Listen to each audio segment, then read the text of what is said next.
Bonsoir.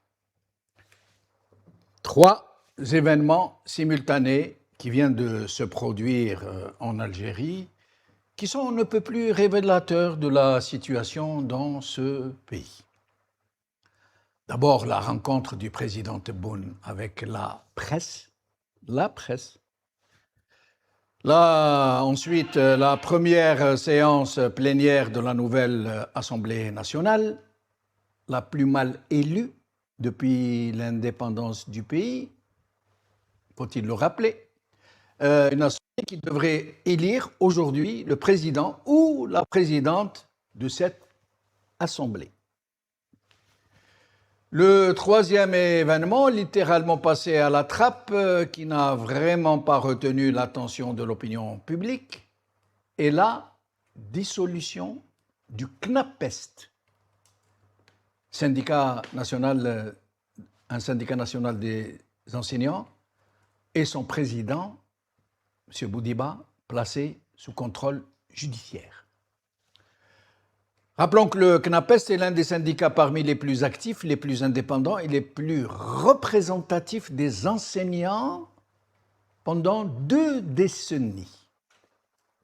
La rencontre avec la presse aura été certainement la plus longue depuis la présence de M. Tebboune au pouvoir, un entretien fleuve qui se distingue d'abord par les sujets qu'il n'a pas évoqués et dont nous allons parler, ou qu'il a juste effleuré, sur lequel il n'a pas été interpellé par les journalistes, et dont l'escamotage est significatif de l'impasse où s'est fourré lui-même ce régime, comme les détenus d'opinion, le cas Christophe Glaise, les pénuries d'eau, les incendies de forêt et les carences hurlantes de l'État, la méga panne électrique qui a affecté une majeure partie du pays pendant plusieurs heures et même pendant plusieurs jours, l'incarcération d'autres barons du régime, les projets de garage billette et de la plus grande ferme laitière du monde, dont on ne parle quasiment plus ces derniers temps,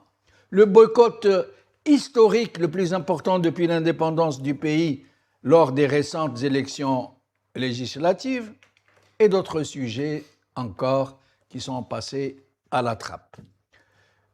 La seconde caractéristique de cet entretien est que, comme à son habitude, mais en version très longue, M. Tebboune a abordé à la hussarde et avec un mépris écrasant des questions qui lui ont surtout servi pour se faire mousser personnellement, pour parader dans la basse-cour, faire le fier et jusqu'à écraser de sa morgue nos voisins tunisiens, comme si ce pays était un vulgaire proconsulat, une province soumise en échange de quelques petites générosités.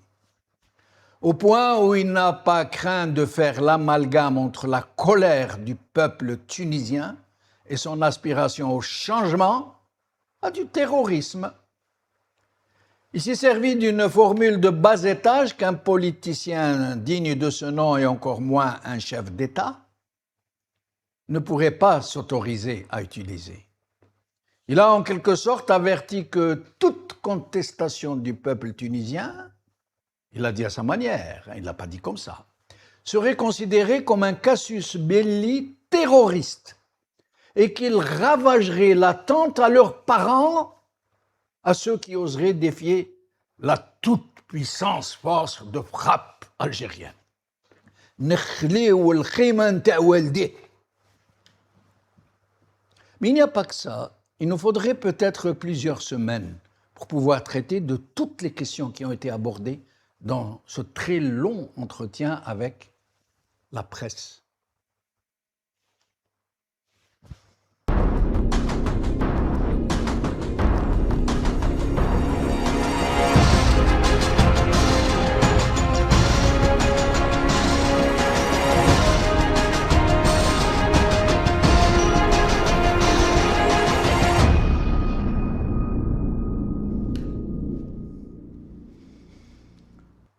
Avec nous pourrons parler Ezzedine Toumi, militant politique. Ezzedine, merci d'être des nôtres.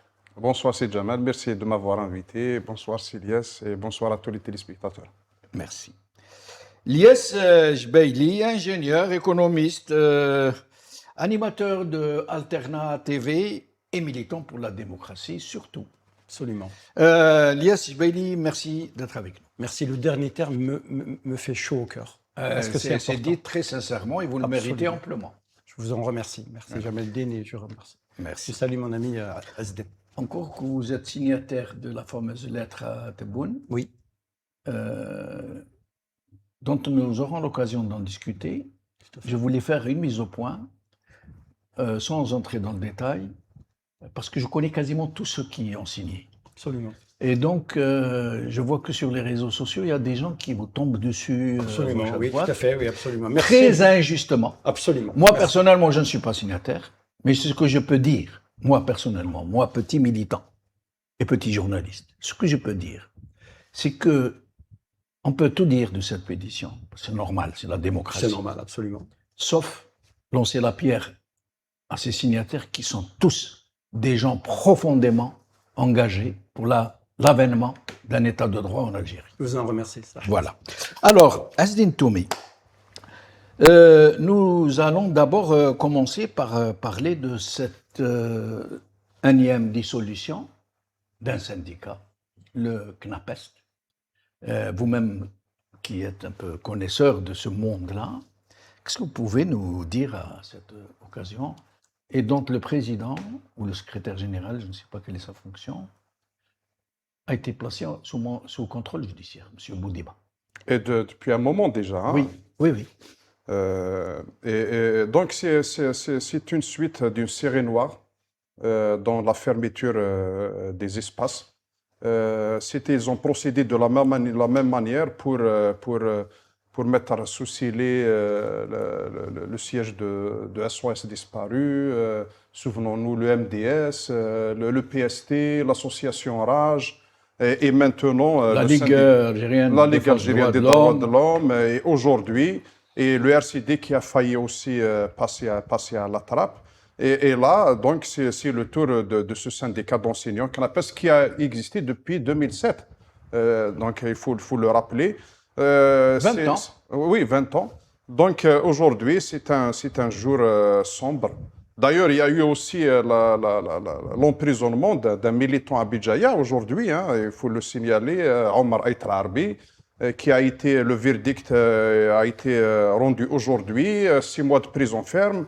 Et comme il comparaissait donc en étant libre, bah aujourd'hui, ils l'ont embarqué. Ils l'ont arrêté sur barre. Voilà, donc il est emprisonné. Et c'est dramatique pour notre pays, pour les libertés. Au moment où on entend le chef de l'État dire « les marhaba », etc., dans ce discours, et puis il y a cette réalité qui est en train de divulguer ou de démasquer l'hypocrisie du pouvoir. Et c'est à peine il essaye de cacher sa volonté de tout verrouiller, de tout fermer et aller jusqu'au point d'éliminer complètement l'opposition. Et l'activité syndicale, l'activité associative, l'activité partisane et politique. Le CNAPEST est l'un, si ce n'est le plus grand syndicat d'enseignants d'Algérie. Soit c'est l'un des plus grands, soit c'est le plus grand. Il a des adhérents... qui se comptent par dizaines de milliers, si ce n'est des centaines de milliers. Pourquoi avoir brisé un tel syndicat qui est connu pour sa placidité, sa légitimité, son recours toujours à la légitimité, il ne viole jamais. Pourquoi? Qu'est-ce qui s'est passé? Qu'est-ce qu'on lui reproche? D'être trop représentatif? Tous les espaces, là où il y a le débat, les vrais débats, où les vraies questions sont abordées, où il y a encore des militants authentiques qui peuvent revendiquer les droits des enseignants de certaines catégories ou bien les droits du citoyen d'une manière générale. Donc tous ces espaces, le pouvoir est en train de les fermer pour laisser place à des espaces que lui-même contrôle à travers les médias publics, à travers les partis politiques qui sont dans le gérant du pouvoir. Les syndicats qui sont dans le gérant du pouvoir. Oui, dans le gérant, où on leur donne la feuille de route, cette histoire de feuille de route, ça peut aller du prêche du vendredi jusqu'à jusqu'au discours des responsables et des wali, etc. Donc tout est sous le contrôle du pouvoir. Et puis au-delà de la dimension d'un syndicat ou le nombre d'adhérents, mais moi je suis attaché au principe de la démocratie qui est tout le monde a le droit d'être syndicaliste, de se constituer en syndicat, en parti politique, en association. C'est un droit qui devrait être basique et fondamental. Yes, sur Moi, ce syndicat. Sur ce syndicat, de façon générale, la revalorisation de l'enseignant, sur le plan moral, sur le plan matériel, sur tous les plans, est indissociable. Indissociable pour avoir une école publique de qualité. Ça, c'est inné. On nous dit on est la nouvelle Algérie, mais la nouvelle Algérie devient une Algérie des dictatures. Je n'ai jamais vu aucune démocratie au monde soit-elle, on l'a vu en train de dissoudre une telle association. C'est le syndicat des enseignants. Mais avant que ça arrive, leurs cadres ont été toujours entraînés devant les tribunaux, Asdin, si je ne me trompe pas. C'est ça, devant les tribunaux.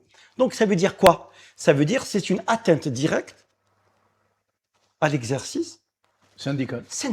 Et qui est garantie par quoi? Par qui? La Constitution. Par la Constitution. Leur Constitution. Leur Constitution à eux. En tout cas, elle est garantie dans la... Même si elle émane d'eux, elle est garantie. Mais tous les cadres sont poursuivis et maintenant on est en train de dissoudre. Moi, j'ai vu, je ne sais pas si vous êtes d'accord, le CNAP, c'est ça? Le CNAP, c'est ça? CNAPEST. Le CNAPEST. CNAPEST. Le CNAPEST. Il veut s'en remettre à M. Tebboune. Il veut s'en remettre, c'est-à-dire, il attend l'arbitrage de M. Pourquoi il n'y a pas de justice, il n'y a pas de tribunal administratif, il n'y a pas... Pourquoi s'en remettre à M. Tebboune? Pourquoi il n'y a pas de justice? On nous dit, vous avez le droit de vous exprimer librement en Algérie. Mais en Algérie, c'est que la justice s'autosaisit pour t'interdire de t'exprimer. Oui. Elle est où la logique? Elle te met en prison. Et elle te met en prison. Pour t'être exprimé. Absolument. Ouais. Donc, ça se passe, Jamel Dine, dans les régions, dans les régions où la dictature, où l'eau demeure un pilier important voilà. Juste pour finir, Jamel Dine. Mais finalement, c'est que ce système, ce régime, il est en train de détruire tout le progrès. Il est en guerre contre le progrès. C'est-à-dire la guerre contre le progrès continue par la dissolution de ce syndicat. Du moins contre ceux qui ont les fausses réformes de 1989, les syndicats, la presse, les partis politiques.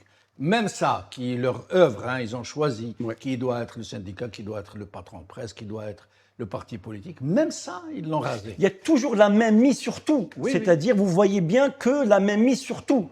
Sur l'économie, sur les syndicats, sur l'université, sur le sport, tout. C'est-à-dire, la main, c'est une main de fer qui ne cesse de détruire notre pays.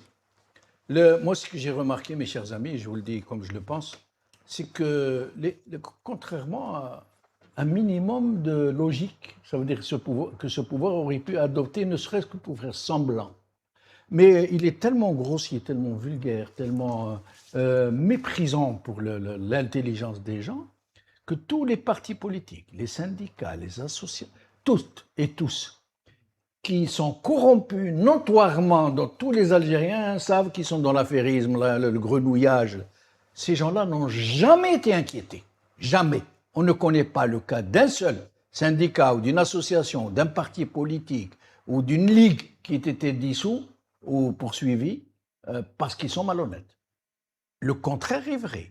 Tous les syndicats qui sont intègres, qui sont debout, tous les partis politiques, tous les hommes politiques, tous les syndicalistes, tous les intellectuels sérieux, honnêtes, intègres, qui essayent d'être honnêtes et intègres, sont soit mis en prison, soit brisés, soit poussés à l'exil. Et je passe sur le reste. Mais est-ce que le but de Jamel Dine, ils ont pris la décision de dissoudre, c'est pas pour créer un autre syndicat à leur image ils en ont déjà, ils ont des syndicats. Parce que c'est le plus grand syndicat, c'est pas parmi l'un des plus grands, apparemment c'est le plus grand syndicat autonome, c'est le plus grand. d'après un journaliste Et algérien. si c'est le plus grand, ça veut dire qu'il doit avoir. Vous savez que les enseignants sont, je crois, de l'ordre d'1 million ou un peu plus. Aux alentours de ça. Aux alentours d'1 million. Donc c'est le plus grand employeur d'Algérie. Hein. S'il a une partie importante d'1 million d'enseignants, Tout à fait. Ouais. ça veut dire que c'était une force. Et peut-être que ça a Mais dérangé. en tout cas, ça doit interpeller les consciences. Ça doit interpeller toute cette classe politique qui avait été entraînée dans ces élections, dans cette assemblée. On va y revenir.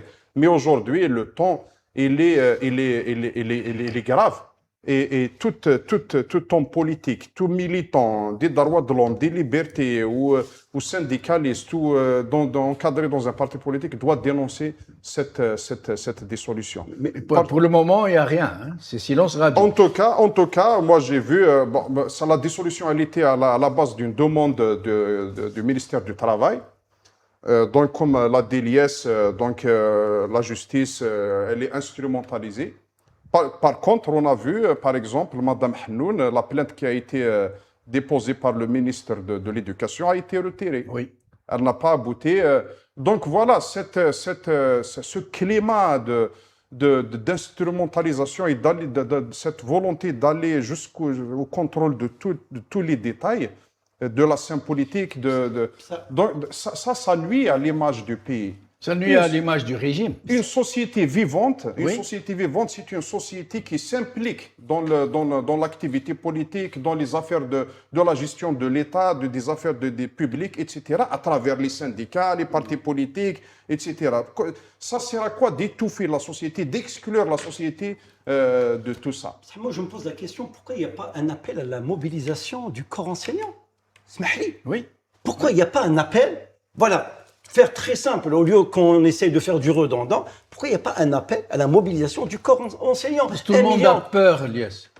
Tout le monde vit dans la terreur d'être arrêté. Enfin, que la mobilisation du corps enseignant, si vous dites de l'ordre d'1 million, ou là, si on prend 600, 700, c'est une force. Oui, c'est une force mais c'est une force qui est totalement anesthésiée, qui a été neutralisée. Je dirais même que les enseignants qui sont censés être l'élite de ce pays. J'allais te dire, oui. Les enseignants ont tous quasiment, je m'excuse de le dire comme ça aussi crûment, plongés dans un coma politique. C'est pour ça que Chab n'a plus confiance en son élite. C'est l'objectif justement du pouvoir, l'objectif de cette dissolution. C'est pour qu'il n'y ait pas des syndicats, qu'il n'y ait pas des structures qui puissent encadrer. Qu'il n'y ait pas de conscience politique. Non, qui ne puissent pas organiser ou appeler à une mobilisation parce que quand un syndicat, quand un parti politique, quand une organisation a les capacités de mobiliser les citoyens, il faut la casser. C'est ça la logique du régime. Je parle du corps enseignant entre eux. Ils font des réunions. La mobilisation ne vient pas du syndicat parce qu'il est dissous, parce qu'il est sous contrôle. Ces cadres sont entraînés devant les tribunaux. Je parle de la base, de l'assise, c'est les profs et 1 million. Ils sont on a été à la fac en Algérie, il y avait des professeurs qui nous incitaient à faire la grève. Pourquoi? Parce que la cantine n'allait pas, parce que les moyens de transport... Ah, mais ils vont aller la faire maintenant. Non, c'est fini, tout à fait. Et puis, je reviens à votre dernière question, la deuxième question. Quand, vous savez, le régime maintenant, il ne s'encombre plus avec ces questions de droits de l'homme, des libertés. Il a franchi toutes les limites. Tout ce qui concerne l'intérieur du pays, la relation de la justice ou des services de sécurité avec les citoyens, c'est une autre dimension. Maintenant, le pouvoir a tout misé sur l'extérieur.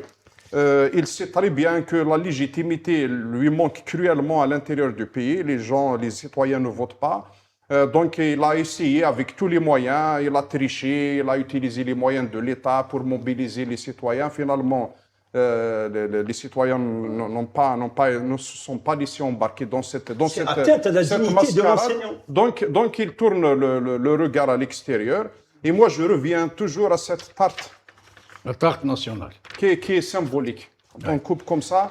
Donc, le message pour les puissances, voilà, chacun pourra avoir un morceau. En contrepartie, le soutien du régime. C'est tout. Il ne demande rien d'autre. C'est comme ça. D'ailleurs, M. Tebboune l'a dit plusieurs fois. Alors, nous allons passer Au point suivant, l'installation donc d'aujourd'hui de l'APN est très vraisemblablement, s'ils s'entendent, la désignation, l'élection d'un président ou d'une présidente.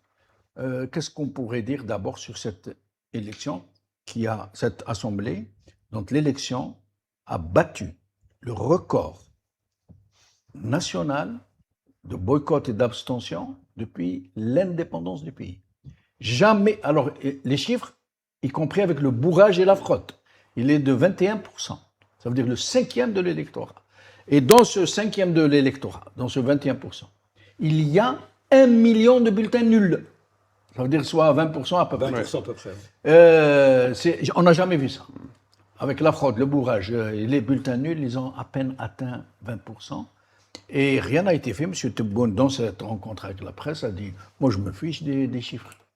Il y a eu une élection, ils sont passés, qu'ils passent avec un chiffre ou un autre, moi, ça m'est égal. » Pour vous dire, hein, il n'a même pas tenté de faire une petite lecture. Alors, d'abord, qu'est-ce que vous pourriez nous dire sur l'installation de la nouvelle Assemblée nationale algérienne? C'est le résultat. Il n'y a pas eu d'élection. Il faut se le dire.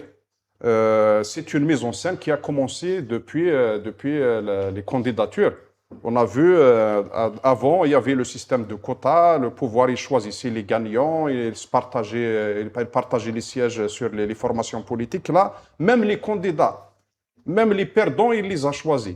Donc, voilà, donc toute cette mise en scène qui a continué aujourd'hui dans le choix du président ou de la présidente, tout a été fait. On comprend très bien que c'est un scénario qui a été préparé. Il n'y a pas une présence féminine à l'Assemblée voilà, donc ils ont fait ce choix, mais on mettre une femme présidente. Comme ça, personne ne parlera, ne dira que cette Assemblée, il n'y a pas de présence féminine à l'intérieur. Donc voilà. On a une présidente. Ça, c'est déjà la première chose. Puis sur l'image, pour l'extérieur, qu'on est une société. D'ailleurs, si vous remarquez... Donc vous pronostiquez l'élection d'une femme. C'est possible. Ça devrait être le plus logique, selon vous. Oui, c'est possible. Et puis, vous savez, il y a ces jours-ci, on a même retrouvé un petit peu le débat des années 90 sur un débat idéologique. Donc, il y a un retour d'un homme politique qui porte l'étiquette de laïque en Algérie. Puis, on a eu Mme Hannoun qui a commencé à parler sur des discours islamistes, etc. Donc, même ça, donc, une femme comme ça qui va se présenter, qui va devenir présidente, donc c'est l'image, pour vendre l'image à l'extérieur. Voilà, une vitrine. Sinon, c'est une assemblée qui a été choisie sur mesure pour d'éventuelles étapes politiques que le pouvoir est en train de préparer, qui sont en 2029 et pourtant, après. ils ont toujours eu une assemblée docile, servile, au garde à vous, doigt sur la couture du pantalon. Pourquoi ont-ils fait tout ce boulot de sape pour chasser des candidats qui appartiennent au système, à la mentalité du système, qui ne demandent qu'à le servir, alors que lui, il a vraiment dégagé peut-être les 3/4 de ses propres nervis, de ses propres alliés. D'ailleurs, aujourd'hui, hier, dans la rencontre du chef de l'État, à demi-mot, c'est comme s'il avait reconnu que cette assemblée, c'était un choix. Il a dit que voilà, 30% de jeunes, etc., 70% d'universitaires. Il a dit c'est cohérent avec mes promesses, avec mes engagements. Donc, une assemblée sur mesure, donc, pour la forme. Hein, oui. Après, donc, vous avez raison de souligner qu'avant le pouvoir, depuis des années, des décennies, il avait besoin quand même c'est pas un équilibre, mais de laisser passer certains débats dans les assemblées pour l'image. Ça a été toujours pour l'image. Il n'y a eu jamais de vrai débat. Oui. Rarement. Un peu, dit-on, de Bouteflika, en tout cas, avec le RCD, l'affaire Yahya, qui ont pu quand même exprimer, après, même si c'était du spectacle, hein, je voilà, vous concède. Même les espaces publics étaient relativement ouverts, les médias étaient relativement ouverts. Absolument, la presse, il y avait une certaine liberté de ton. Là, ils ne s'encombrent plus avec ça. Ah, c'est vrai. Mon avis, maintenant, ils savent que le peuple, de toute façon, le divorce, il est consommé entre le peuple et le pouvoir. Et le peuple, depuis le Hirak, n'a jamais repris ni le chemin des élections, ni le chemin de l'ENTV, ni il ne croit plus au mensonge du pouvoir, à cette propagande. Donc le pouvoir, il le parce sait. Parce qu'il y a une véritable terreur. Non, tu bouges, te mets en prison. Le pouvoir est là, c'est rapport des services de sécurité. Oui. C'est très bien que la société, ils savent que les élections, les citoyens ne vont pas aller voter. C'est pour ça qu'il ne s'est pas cassé la tête pour créer un débat ou ramener. Il sait qu'il n'y aurait rien. Oui. Voilà. Ils s'en fichent. Ils s'en fichent. En fait, Ils gèrent. en fait, et définitivement, il a choisi d'aller chercher la légitimité à l'extérieur. Et pour chercher cette légitimité à l'extérieur, il faut verrouiller tout à l'intérieur pour éviter les débats, les critiques, il faut tout éviter. Personne ne bouge une oreille. Et puis à l'extérieur, avoir la liberté de disposer des richesses du pays parce que la légitimité avec les puissances étrangères. Et c'est pour ça qu'il y a une véritable cour auprès de M. Trump par M. Tebboune. Nous allons peut-être pouvoir en parler. Lies sur cette question. En fait, même la future ou l'ancienne Assemblée nationale n'a jamais changé le quotidien du citoyen algérien. Tout le monde sait que la chambre basse, c'est une chambre d'enregistrement pour enregistrer les programmes, les lois, ceci.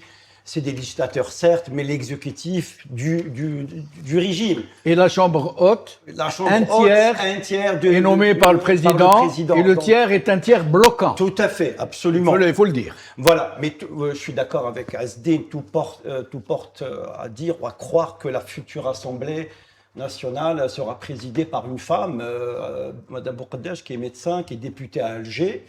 Et puis, je pense qu'elle était en concurrence avec la petite fille de Ben Boulaïd, parce qu'elle a été députée. Bon, médecin avec une personne. Député FLN. Oui, députée à Falen, avec un Donc c'est le renfort. FLN qui va rester à la tête. Oui, tout à fait, avec un renfort du RND. Donc, tout laisse à croire que tout a été préparé en amont. Comment on dit Zitna fi bitna, là, comment on dit هذه الجزائر الجديدة. هذه هذه الجزائر الجديدة. voilà. Trekna fi bitna. Voilà, donc. Ou la zitna fi trekna, voilà. Moi, je suis pas d'accord du terme, encore je le redis, mais je suis pas d'accord à l'abstention. Abstention, ça veut dire une défaillance Non, citoyenne. boycott. Oui, tout à fait. Avec Saha. Donc, il n'y a pas une défaillance citoyenne. Chab Karah, il ne veut pas voter, il sait que c'est toujours. Le boycott, c'est actif. Hein. C'est Ce le- n'est oui, pas tout à une fait. démission. Non, oui, C'est une action. Ça, ils ont boycotté, c'est un boycott à hauteur de 80-80%, même les 19%, peut-être c'est encore gonflé. Oui, oui. Dans les 19%, Anna Chouiat à l'armée, avec un peu de bourrage, peut arriver à un tel score. Et qui nous dit, peut-être on est à 5 à 6%. Moi, je me rappelle, il y a 3-4 ans, durant son premier mandat, que monsieur Tebboune, il a dit que le score, la proportion ne l'intéressait pas. Au fait, finalement, peu importe, 2, 3, 4, 5% ne l'intéressait pas. Ça veut dire on n'est pas en démocratie. Ça veut dire tout est fait. Moi, j'ordonne et toi, tu exécutes. Mais ça, c'est un problème qui vient de tout, émanant. Chab, parce qu'il laisse faire. Je suis désolé, hein, des mains chab, mais de Gaulle, la parole revient au peuple. C'est le peuple qui décide. ما تقولوناش قال لك هذاك le peuple est héros. هذيك تاع واش داروها exprès. Bien sûr. Le peuple Un seul héros, le peuple. Un seul héros, le peuple. Tout ça, c'est pour Empêcher les révolutionnaires Voilà. d'empêcher l'armée des frontières de prendre le pouvoir. Tout simplement. Donc, même les slogans, leurs slogans, ils sont dans la logique de la continuité mortifère, d'imposer un rythme fou, de la misère sociale, de la dictature sans nom. On dissout un syndicat, on décide de l'Assemblée, on invalide des candidatures, mais je pense qu'on se dirige vers une réforme constitutionnelle, peut-être pour un troisième mandat. Oui, il faut s'y attendre. Beaucoup de gens Oui, beaucoup de gens pourquoi pas, pensent enfin, comme je ne sais vous. pas, peut-être on se dirige. Alors, nous allons passer vers ce fameux discours, cet entretien avec la presse. Moi, quand je dis la presse, je mets toujours des guillemets. Et donc, où ce monsieur Tebboune a intervenu le plus longtemps depuis qu'il est au pouvoir. Tout à fait, absolument. Et en direct. Hein. 2h30, je crois. Absolument, Il a dit ça veut dire qu'il nous a donné de la matière première pour un mois. Le plus grand discours, c'est celui de Fidel Castro, 4 h et quelques, non Je ne sais pas. Mais là, c'était pas un discours, c'était un entretien avec C'était la presse. l'entretien, oui, mais... Oui, mais Non, ce n'était pas du direct. Hein. bien sûr que c'est pas du direct. Non, c'est pas du direct, mais oui. Oui. Alors, nous allons commencer par un point. Nous allons l'écouter, M. Tebboune, où il parlait de la...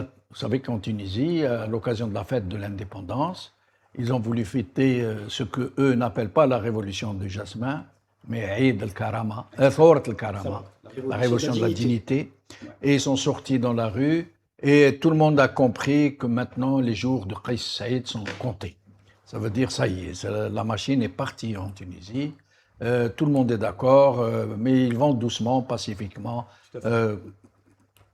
Comme nous connaissons les Tunisiens, c'est un peuple éminemment policé, Je vais éminemment... revenir sur 3 points sur lesquels Oui. ils vont articuler pour le changement. Alors, Je vais les dire par ça, cœur. on va, alors, Monsieur Tebboune, parce qu'il craint que s'il y a un Hirak en Tunisie, s'il y a un mouvement populaire de cette envergure, il sait qu'il sera le prochain. Tout à fait. Et donc, comme il a fait en Algérie, tu bouges, te mets en prison. En Algérie, il y a eu 4000 Hirakistes. Ce n'est pas les 250 qui sont maintenant en prison. Il y a 4000 Hirakistes qui sont passés par la case prison. Les gens oublient ça. L'internement administratif. Bien sûr, et en plus des vexations, des fermetures de presse, de partis. Ça veut dire que tu bouges, je te mets en prison, je te casse, je te poursuis, je t'enlève de la rue, je te séquestre, etc. Personne ne bouge. C'est pour ça qu'il s'est adressé depuis l'Allemagne à l'opposition de l'extérieur. Celle-là, il ne peut pas la contrôler. À l'intérieur, il sait que personne ne bouge. Donc, il a voulu jouer un peu à l'extérieur. Mais là, à l'occasion de ce Hirak tunisien, il a dit des choses extrêmement graves. Lui, il a fait une lecture de ce mouvement comme étant des préparatifs pour installer le terrorisme. Comme en Algérie, tu bouges 87 bis, tu bouges d'échéance de nationalité. Et là, nous allons l'écouter et je reviens à vous, Monsieur Tebboune. Mais la Tunisie, les Messaïmesna, ça c'est clair. Parce qu'on veut déstabiliser la Tunisie à cause de l'Algérie.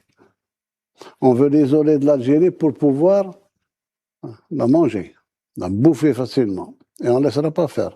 Parce que اللي يجيب الارهاب لحدا تونس ولا باش يهدد به تونس نخلوا له الخيمه تاع والديه. كلار. اللاعب هذا لازم عنده حدود.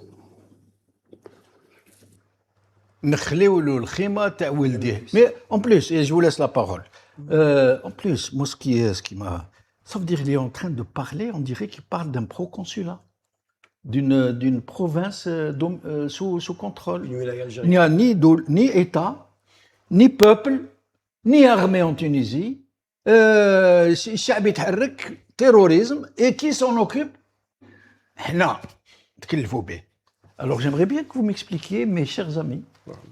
Bon, d'abord, moi, j'aimerais signaler une chose. Jamais le discours officiel n'a atteint un tel niveau de légèreté. Donc, dans la prestation, ça, c'est la première des choses. Et puis, 2 heures, il a dit beaucoup de choses. Donc, il a parlé de la Tunisie, mais il a parlé beaucoup de choses. Peut-être on aura l'occasion Oui, on y arrivera. Si ce n'est pas aujourd'hui, après. Oui, oui. Donc, ces déclarations par rapport à la Tunisie, moi, je pense qu'elles sont motivées par deux choses. La première des choses, c'est que les Tunisiens, quand ils sont sortis pour exprimer, pour fêter cette révolution de la dignité, ils ont clairement exprimé leur volonté, encore une fois, d'aller vers le changement. Parce que les révolutions, moi, d'ailleurs, je le dis souvent, les révolutions, ou bien le Hirak, chez nous, moi, je ne parle jamais d'échec. Il n'y a pas d'échec d'une révolution. La révolution, elle peut d'abord durer longtemps. Il faut la refaire peut-être, encore y retourner. Mais chaque révolution, chaque est une étape. Chaque révolution est une étape. Elle a des objectifs. Des fois, on ne les voit pas. Moi, par exemple, je vois que le boycott de 80% des Algériens qui boycottent les élections législatives est le résultat du Hirak. Le Hirak, c'est vrai qu'aujourd'hui, on a la fermeture, il n'y a plus d'espace pour faire la politique, etc. Mais la prise de conscience du citoyen, son attachement à la volonté d'aller vers le vrai changement. Tout le reste, ce n'est que propagande, n'est que... Donc, c'est ça. Donc, les Tunisiens, c'est clair qu'ils veulent aller vers le changement. Encore une fois, y retourner peut-être, ils ont fait des choix qu'ils vont... parce que c'est ça l'expérience. Pourquoi le Hirak était pacifique? Pourquoi les Hirakistes, les Algériens, ont tenu que ce soit vraiment pacifique? Parce qu'ils ont appris des expériences avant. Ils ont appris que la manipulation des régimes dictatoriaux, donc ils manipulent, ils poussent les gens vers la violence pour justifier la répression, etc. Donc ils ont appris des années 90, etc. Donc les Tunisiens aussi. Maintenant, pourquoi le chef de l'État parle de la Tunisie comme ça? D'abord, c'est vrai que ce que vous avez dit. D'abord, s'il y a une révolution, le vent de la révolution, il peut passer sur plusieurs pays. Hein. Ça s'est passé en 2011, ça peut se répéter. Donc ils savent très bien que si la révolution reprend en Tunisie, il y a un risque que le Hirak reprenne en Algérie.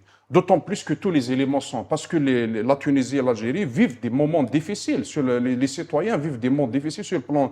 Avec les chaleurs, il y avait des coupures d'électricité dans les deux pays, il y avait le ras-le-bol. Et encore, chez nous, il n'y a pas de pneus, il y a des pénuries, etc. Ça, c'est la première des. Deuxièmement, dans cet environnement où l'Algérie est complètement isolée, elle est en train de reprendre avec l'Espagne, mais il n'y a pas longtemps, elle était en crise avec l'Espagne, maintenant elle est avec la France, avec le Maroc, avec le Sahel, etc. Au moins, en Tunisie, il y a un régime. C'est le dernier pays ouvert à l'Algérie. Tous les autres pays sont hostiles, oui, plus ou moins. Si demain, il y aurait un changement de régime en Tunisie, il y aurait un autre discours, il y aurait d'autres positions sur beaucoup de questions régionales et autres. Donc, je pense que l'Algérie, en ce moment, le régime d'Alger ne veut pas qu'il y ait un changement en Tunisie pour garder le régime actuel qui les arrange complètement pour des raisons liées à, il faut le dire, hein, le régime de Kais Saïd, il est faible sur le plan de popularité. Il a plongé la Tunisie dans une crise économique. Il n'a pas trouvé les solutions.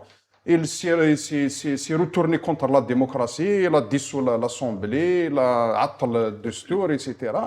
Mais les Tunisiens aujourd'hui, ils sont très en colère. Vous n'avez qu'à voir les réseaux sociaux, ils sont très en colère contre ce qu'a dit ce monsieur. D'ailleurs, moi je dis, si la position la plus juste, c'est toujours de se mettre du côté du peuple.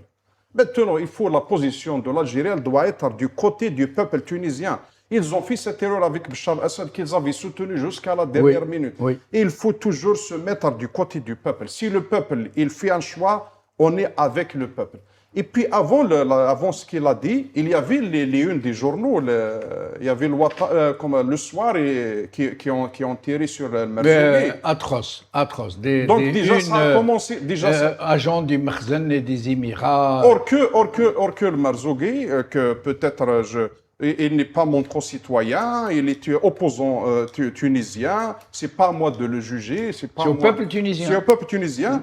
Et c'est l'homme politique, l'opposant politique qui a les idées les plus claires par rapport et les positions courageuses par rapport aux Émirats. Oui.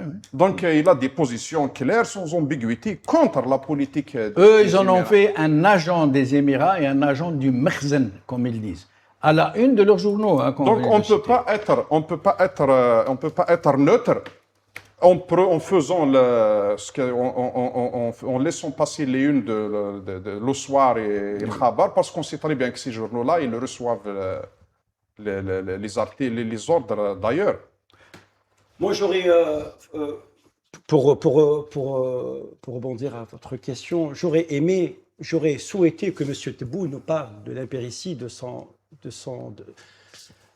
sa gouvernance face aux incendies qui ont ravagé quasiment la totalité du pays, qui ont ravagé Skikda, Tizi Ouzou, Bjaya, toutes les wilayas. Alors, monsieur nous a promis d'acheter des Canadair. Hein. Alors, on le voyait face à l'ambassadrice des US. Mais il en a parlé, il a dit nous avons des avions, des hélicoptères. Des avions. Oui.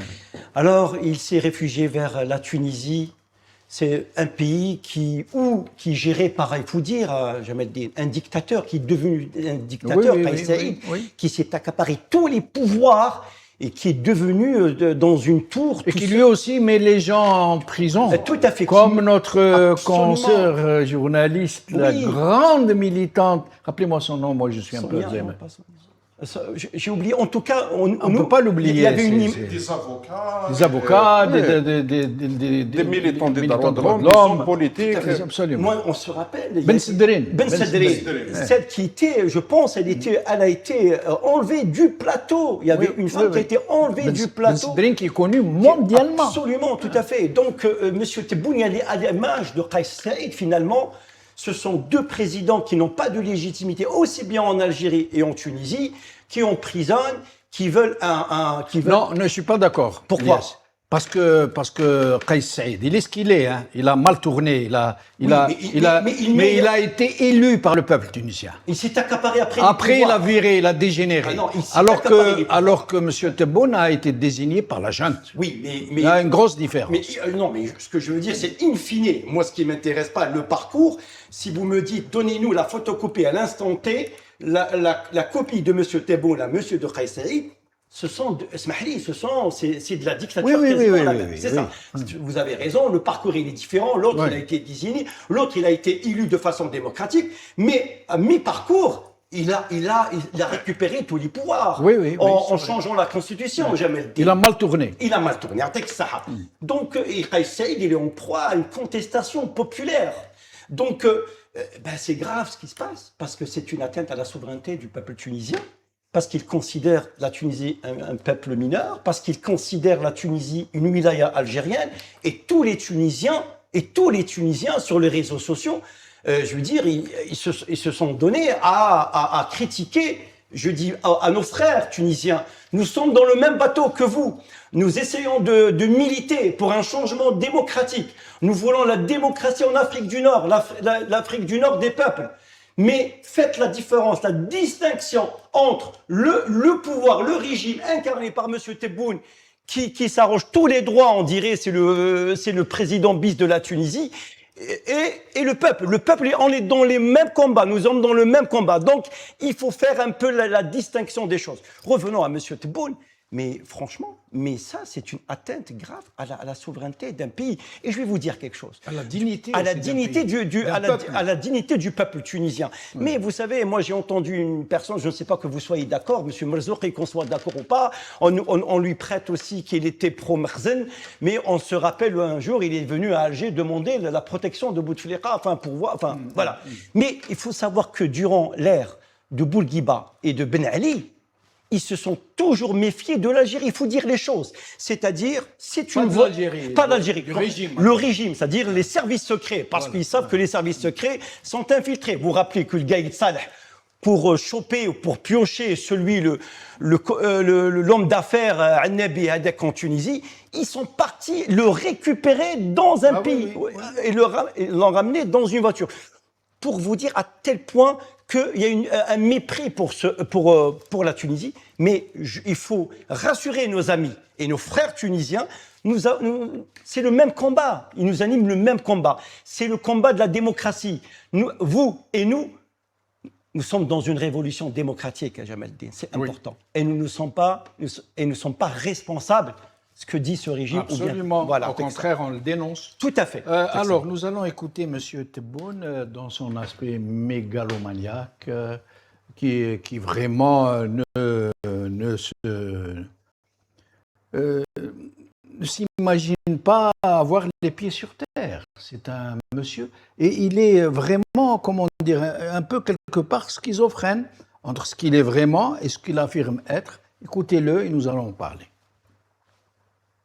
تخلق لي مشاكل هذه أي بناقص لا أنت له سيتو وراهم عارفين واش راني نقول. نخوة الجزائري. نعم. نخوة الجزائري. نخوة ولا أنا ما نتشراش ما نتشرى ما نتباع.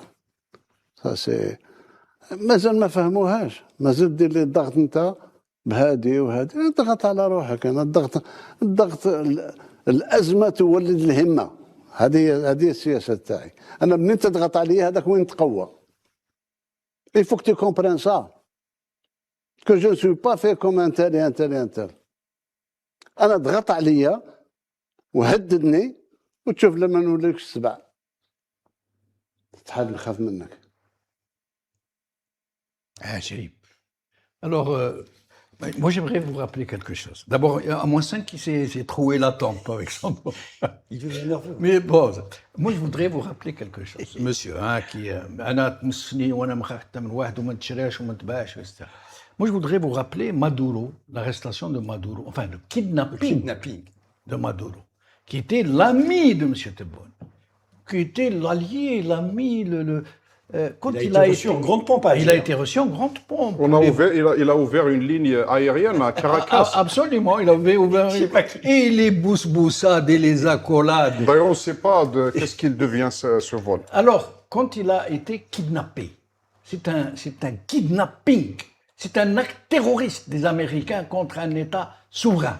Il a été kidnappé, enlevé. Vous savez ce qu'a titré l'APS, l'agence de presse, l'agence de presse algérienne officielle?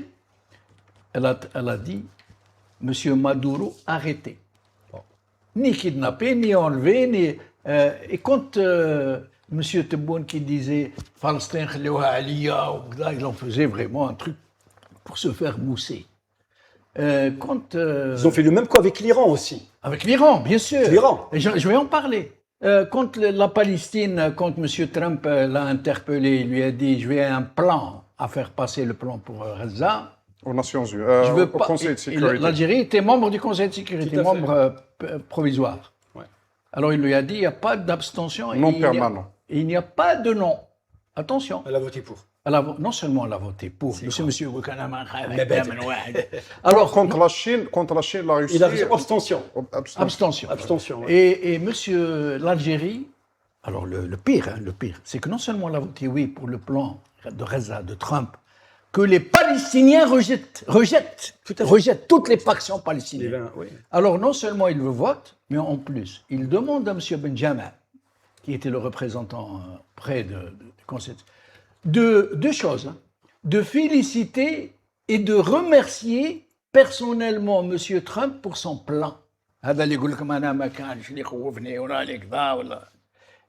il en a été même, de même pour l'Iran. L'Iran, pays frère. Quand les Américains lui ont envoyé l'injonction de condamner l'agression iranienne, il a utilisé ça. C'était M. Boutros qui lui avait ramené l'injonction. Il a dit... Mais le communiqué, c'est de ministre des Affaires Attaf, étrangères. Attaf, oui. les affaires étrangères. Mais c'est sur impulsion de M. Tout à fait, Tebboune. absolument. Nous condamnons l'agression, alors que c'est l'Iran qui a été agressé. هذا اللي ما يتشرى ما يتباع ما. C'est incroyable. Nous condamnons l'agression iranienne contre les frères, les pays frères du Golfe. Les pays frères du Golfe, pays frères. Et là, tu es en train de me dire que les Émirats sont en train de mettre le... Alors, je vous laisse en parler, chers amis.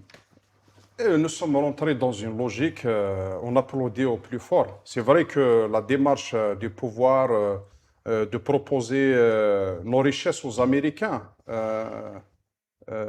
donc on a vu comment la loi a été modifiée justement à cette assemblée sortante, qui va rester la honte de notre pays. Et normalement, les députés qui avaient voté cette loi, qui donnait le droit aux étrangers d'avoir 80% de nos richesses, normalement, ça devrait être jugé pour de la haute trahison. Après, donc on revient, on ne va pas aller loin pour chercher cette servilité. Donc avec l'Espagne, on a vu comment Sanchez a été reçu, après avoir été traité par la PS de tous les noms, par la presse algérienne, et puis on a coupé les relations commerciales, etc. Là, il revient, en plein crise d'incendie, après quelques jours, Oui. le décès de 11 enfants. Donc, Oui, donc il inaugure une tarte. on fête avec les Espagnols leur victoire à la Coupe du Monde. La Coupe du Monde. Donc on leur augmente leur quota de gaz, etc. Et est-ce que l'Espagne a changé ses positions par Non. rapport au Sahara occidental? Non. Et il fait la même chose avec la France. Il dit à la France, demandez-moi gentiment, vous aurez tout ce que vous voulez. Moi, c'est ce que j'ai compris. Ne venez pas avec cette on a un Algérie, donc il faut voilà, venez gentiment, je vous donne glaise, je vous donne ce que vous voulez, les richesses, regardez, les Espagnols sont en train de se servir, les Italiens la même chose, les Allemands vont venir et vous êtes en train de voilà, d'ailleurs je n'exige plus ni les excuses, ni l'indemnisation, ni ni les visas, même si vous ne donnez pas de visa, voilà, le message il est là. Oui. Du coup, donc on est dans cette démarche-là. Voilà.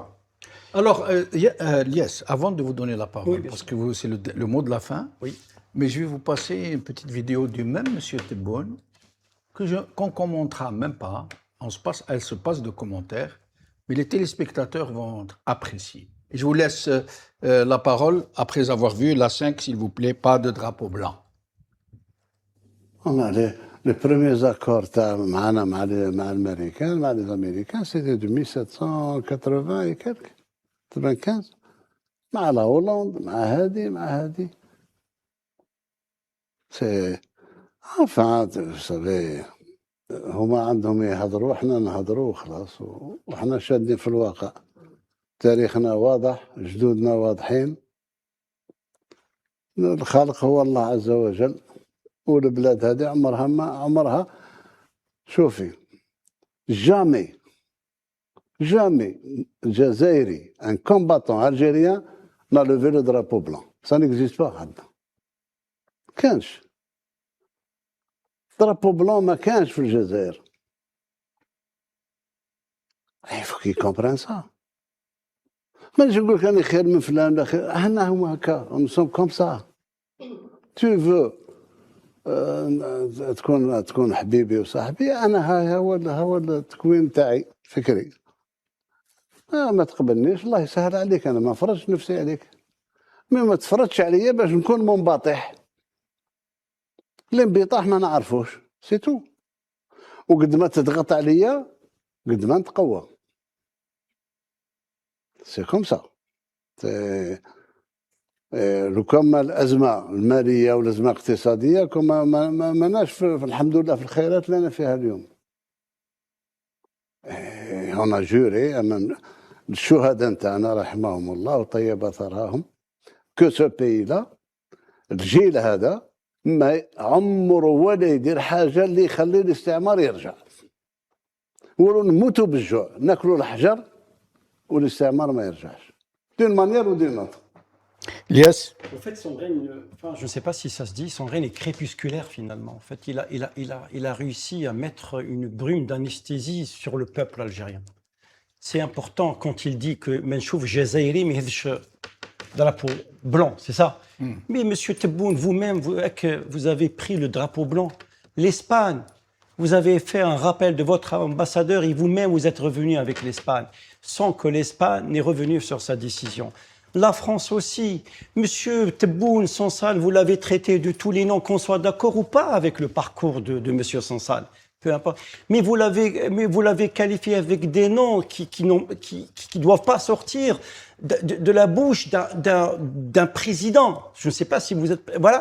Et puis, quand il a été libéré, vous avez dit un littéraire, un homme de lettres, c'est-à-dire de ceci, ou l'écrivain. Monsieur Tebboune aussi, vous nous dites dans les mots sur le balcon, sur la rampe du balcon, mais vous savez que vous avez donné une injonction à votre ambassadeur, Monsieur Benjamin, de voter pour le texte, sachant que le texte c'est un texte israélo-américain, pour ne pas dire les 20 points qui ont été concoctés, le plan américain, c'est un plan israélien.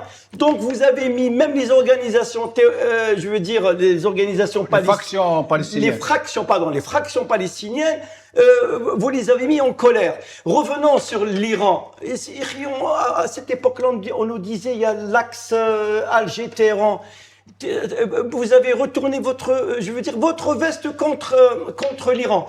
En 48 heures, votre ministre des Affaires étrangères a pondu 2 communiqués. Le premier et le deuxième, c'est un rétropédalage pour dire que vous êtes l'Iran qui est agressé dans son propre pays. Il est devenu, comme par hasard, agresseur contre les pays du Golfe, c'est des pays arabes frères. C'est qui les arabes pays frères? C'est les Émirats arabes unis, ils font partie des pays du Golfe. Et vous dites, et lors de la dernière intervention, on a compris, le Khayma c'est qui? Ça renvoie à qui? Al Khayma les Émirats arabes unis. Donc tout ça, drapeau blanc, à partir du moment où vous prenez l'engagement devant le peuple algérien. Et vous rétropédalez, ça veut dire c'est un drapeau blanc. Mais تقولوناش المبادئ. Voilà, المبادئ تجي مع الشعب يا monsieur Tebboune. Merci Elias Bailey, merci Azdin Toumi. J'espère que nous aurons l'occasion d'en reparler parce qu'il y a tellement de choses à dire. Merci à vous, chers amis, d'avoir suivi cette émission. Bonne soirée à vous.